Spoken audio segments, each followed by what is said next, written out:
Assalamualaikum warahmatullahi wabarakatuh. Saya Arsyada Alfaradingantis, kelas 11 IPS 2 absen 15 akan mempresentasikan materi tentang beriman kepada kitab-kitab Allah Subhanahu wa taala.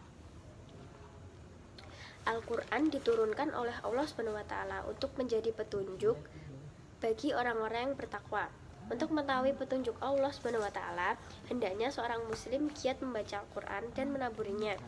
Terdapat dalam Quran surah Al-Baqarah ayat 136 yang berbunyi, A'udzubillahi minasyaitonirrajim. Bismillahirrahmanirrahim.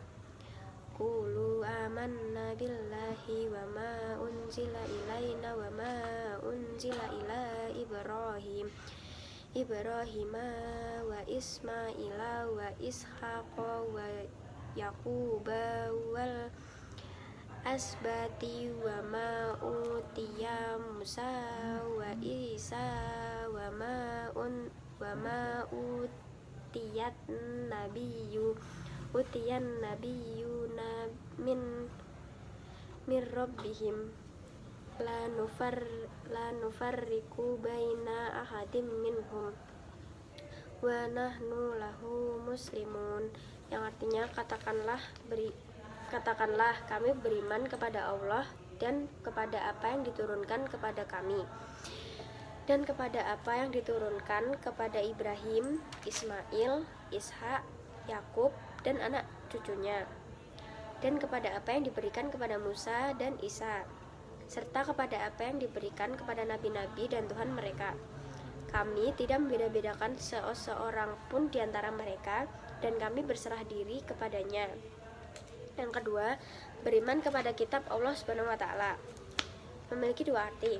Yang pertama, beriman kepada kitab Allah Subhanahu wa taala berarti meyakini bahwa Allah Subhanahu wa taala telah menurunkan beberapa kitabnya kepada beberapa rasul untuk menjadi pegangan dan pedoman hidupnya guna mencapai kebahagiaan di dunia dan di akhirat.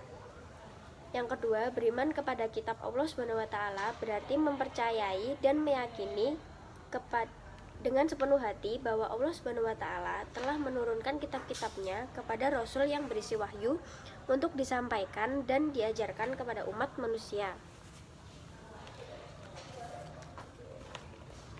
Yang ketiga, kitab dan suhuf. Allah Subhanahu wa taala menurunkan kitab dan suhuf kepada nabi dan rasulnya.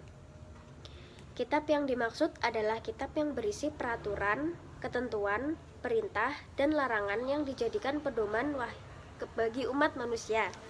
Selain kitab, Allah Subhanahu wa taala juga menurunkan wahyu yang berbentuk suhuf, yaitu wahyu Allah Subhanahu wa taala yang berupa lembaran-lembaran yang terpisah. Dalam Al-Qur'an terdapat suhuf yang diturunkan kepada Nabi Musa alaihissalam dan Nabi Ibrahim alaihissalam. Persamaan suhuf dan kitab ada dua. Yang pertama, kitab dan suhuf sama-sama wahyu dari Allah Subhanahu wa taala. Yang kedua, penerima kitab dan suhuf yaitu sama-sama para nabi dan rasul. Kalau perbedaan kitab dan suhuf ada dua. Yang pertama, isi kitab lebih lengkap daripada isi suhuf. Yang kedua, kitab dibukukan, sedangkan suhuf tidak dibukukan, yaitu berupa lembaran-lembaran.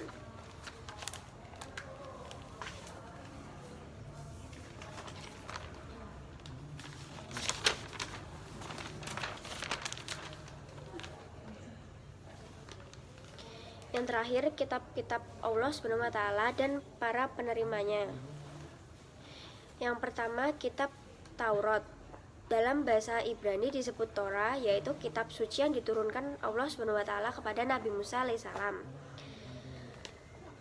untuk membimbing kaumnya, yaitu Bani Israel. Isi kandungan dari kitab Taurat berisi ajaran tauhid, nasihat-nasihat kebaikan, hukum-hukum syariat, dan kisah Nabi. Yang kedua, ada kitab Zabur yang diturunkan kepada Nabi Daud alaihissalam. Kitab Zabur berasal dari kata Zabaro Yasburu Zabar, artinya menulis.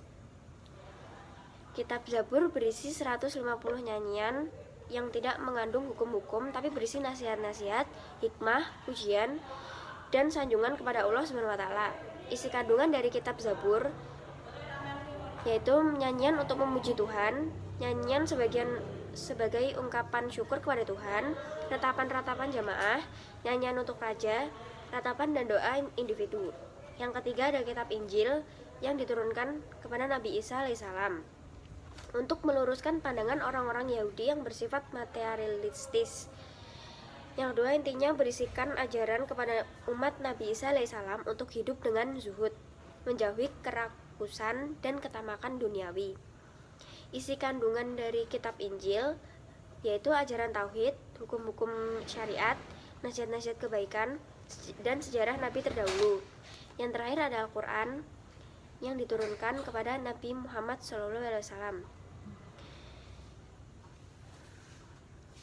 Kitab Al-Quran merupakan kitab suci umat Islam. Yang kedua merupakan petunjuk kehidupan. Yang terakhir isi pokok Al-Quran adalah akidah, ibadah, akhlak seorang hamba, muamalah, kisah, cerita Nabi dan Rasul, dan semangat mengembangkan ilmu pengetahuan. Sedangkan cara mengamalkan isi Al-Quran adalah dengan mempelajari cara membaca, yaitu dengan mengaji, dan kemudian mempelajari artinya, menganalisis isinya, dan mengamalkan dalam kehidupan sehari-hari. Sekian presentasi dari saya, kurang lebihnya mohon maaf. Wassalamualaikum warahmatullahi wabarakatuh.